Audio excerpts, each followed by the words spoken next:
नमस्कार। यह हम पढ़ रहे थे पाठ 2, क्या हमारे आसपास के पदार्थ शुद्ध है। और इसी के अंतर्गत आज जो हम अगला टॉपिक है वो आपका है मिश्रण के घटकों का पृथक्करण। देखिए, कोई भी जो पदार्थ होता है प्राकृतिक रूप से क्या है, शुद्ध नहीं होता, यानी रासायनिक रूप से अगर आप कहेंगे तो वो क्या होता है, अशुद्ध होता है। और इसके लिए क्या करते हैं कि जो मिश्रण होते हैं उनमें से पदार्थों को अलग करने के लिए विभिन्न प्रकार की विधियों का प्रयोग किया जाता है। किन्हीं मिश्रणों को अलग करने के लिए एक से अधिक विधियों का भी उपयोग कर सकते हैं। और यहाँ हम कुछ मिश्रणों में से अलग करने के बारे में जानेंगे। तो आपका जो सबसे पहला है रंग वाले घटक यानी डाई से स्याही को कैसे पृथक करते हैं। तो यहाँ पर देखिए, रंग वाले घटक डाई को स्याही से पृथक करने के लिए जो विधि हम प्रयुक्त करते हैं उस विधि को हम कहते हैं क्या, वाष्पीकरण। वाष्पीकरण कहते हैं। यहाँ पर हमें रंग वाले घटक को पृथक करना, तो हम क्या करते हैं, चित्रानुसार एक बीकर लेंगे और उसमें क्या करते हैं, उसको आधा जल से भर के और उसमें जल भर देंगे और फिर बीकर के मुंह के ऊपर एक वाच ग्लास लेते हैं और उसके अंदर थोड़ी सी स्याही भर देंगे। क्योंकि हम स्याही को डायरेक्ट बर्नर की सहायता से गर्म नहीं करेंगे, इस पानी की वाष्प की सहायता से धीरे धीरे गर्म होगी। अब हमने इसको स्टैंड लगा दिया और स्टोव की सहायता से गर्म करते हैं, तो धीरे धीरे क्या होता है कि जो ये स्याही है इसमें से जो जल होता है वो वाष्पीकृत होकर के उड़ जाता है। और जो स्याही का घटक यानी जो रंग का घटक होता है जिसको हम क्या बोलते हैं, डाई, रंग का घटक होता है डाई, वो इसके अंदर शेष रह जाता है। तो इस प्रकार से वाष्पीकरण विधि द्वारा हम रंग वाले घटक को यानी डाई को स्याही से पृथक कर सकते हैं। अब देखिए, जो ये विधि है इस विधि को हम क्या कहते हैं, वाष्पीकरण कहते हैं। और इसका और भी अनुप्रयोग है, जैसे नमक व जल जो होता है, तो जो नमक होता है उसको भी वाष्पीकरण विधि की सहायता से ही हम प्राप्त कर सकते हैं। चीनी व जल का जो विलयन होता है उसमें से यदि चीनी पृथक करनी हो तो उसके लिए भी इसका प्रयोग किया जाता है। अब ये तो था पहला। अब देखिए दूसरा जो है वो आपका आता है इसमें दूध से क्रीम को पृथक करना। अब हम बात करते हैं नंबर 2, दूध से क्रीम को पृथक करना। तो यहाँ पर देखिए,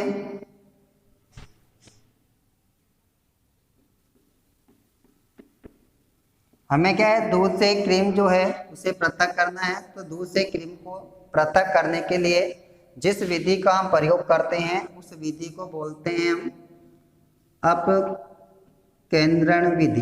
कौन सी विधि होती है, अपकेंद्रण विधि। तो इस विधि में क्या करते हैं कि जो दूध है उसको एक यंत्र होता है, उसका नाम होता है अपकेंद्री यंत्र। क्या कहते हैं, अपकेंद्री यंत्र कहते हैं। या फिर घरेलू स्तर पर करें तो हम इसका उपयोग, जो मथनी होती है, छाछ बनाने काम आती है, मथनी का उपयोग कर सकते हैं। या जो मिक्सी होती है इसकी सहायता से भी आप इसको क्या कर सकते हैं कि अपकेंद्रण कर सकते हैं। तो उसमें क्या, तेजी से उस जो है दूध है या जो मिश्रण होता है इस विधि में उसको क्या करते हैं, तेजी से उसको घुमाया जाता है। अब घुमाने पर क्या होता है कि जो हल्के कण होते हैं वो तो ऊपर तैरते हैं और जो भारी कण होते हैं वो नीचे बैठ जाते हैं। और इस प्रकार से जो है जो क्रीम जो होती है वो अलग हो जाती है। तो जैसे दही से क्रीम निकालना, घी निकालते हैं मक्खन से, वो भी इसी विधि का प्रयोग कर सकते हैं। तो ये तो थी आपके अपकेंद्रण विधि। अब हम बात करते हैं, इसके बाद देखिए जो अगली विधि है वह दो घुलनशील द्रवों के मिश्रण को पृथक करना। तो दो अघुलनशील जो द्रव होते हैं उनको पृथक करने के लिए जिस विधि का प्रयोग करते हैं वह कहलाती है कीप पृथक्करण विधि। तो इस विधि में हम क्या करते हैं, जैसे कि तेल व जल का मिश्रण होता है, उदाहरण के लिए हम क्या करते हैं, मिट्टी का तेल और दूसरा जो पदार्थ लेते हैं इसमें जल। ये देखिए ये दोनों ही क्या होते हैं, अमिश्रणीय होते हैं, यानी अघुलनशील होते हैं। तो अघुलनशील होते हैं तो इसलिए क्या करते हैं, इनको चित्र एक जो पृथककारी कीप होती है उसके अंदर भर देंगे मिला करके, और इसके अंदर भर दिया जाता है। और इस कीप को क्या करते हैं, कुछ देर शांत छोड़ देते हैं। ठीक है, तो शांत छोड़ने के बाद में क्या होता है, क्योंकि जो मिट्टी का तेल होता है वो हल्का होता है तो जल के ऊपर एकत्रित हो जाता है और जल जो होता है वो नीचे रह जाता है। तो इस प्रकार से दो परतें बन जाती है, अलग अलग आपको दिखाई देती है। अब हम क्या करते हैं, इस स्टॉप कॉर्क की सहायता से जो जल होता है उसको धीरे धीरे बाहर निकाल लेते हैं, अलग इकट्ठा कर लेते हैं। जैसे ही जल इसको स्टॉप कर देंगे उसके बाद में जो तेल होता है उसको अलग पात्र में एकत्रित कर देते हैं। तो इस प्रकार से कीट पृथक्करण जो विधि होती है इसका प्रयोग दो अघुलनशील द्रवों के मिश्रण को अलग करने के लिए किया जाता है। अगला जो है हम अध्ययन करने वाले हैं, नमक व कपूर के मिश्रण को पृथक करना। तो देखिए जिन पदार्थों में ऊर्ध्वपातन का गुण होता है, जो कि हमने पिछली कक्षा में पढ़ा था कि वे पदार्थ जिनको गर्म करने पर वे बिना धर्म में बदले सीधे ही वाष्प में परिवर्तित हो जाते हैं।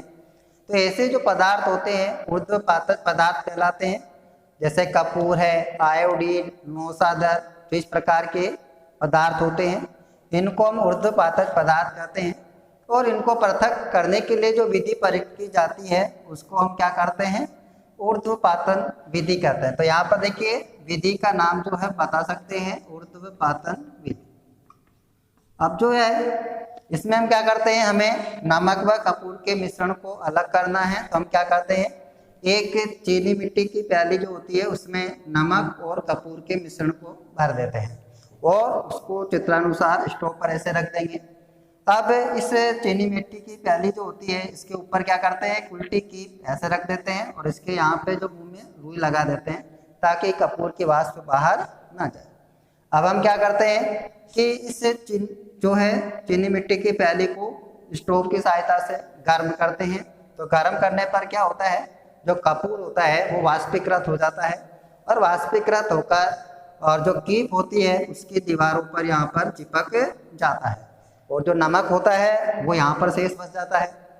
अब जैसे थोड़ी देर बाद क्या करते हैं कि जैसे कीप ठंडी हो जाती है अलग कर लेते हैं और जो कपूर होता है उसको कुरच कर अलग कर लिया जाता है और चीनी मिट्टी की प्याली से हम नमक को प्राप्त कर देते हैं। तो इस प्रकार से नमक व कपूर के मिश्रण को हम इस विधि द्वारा अलग कर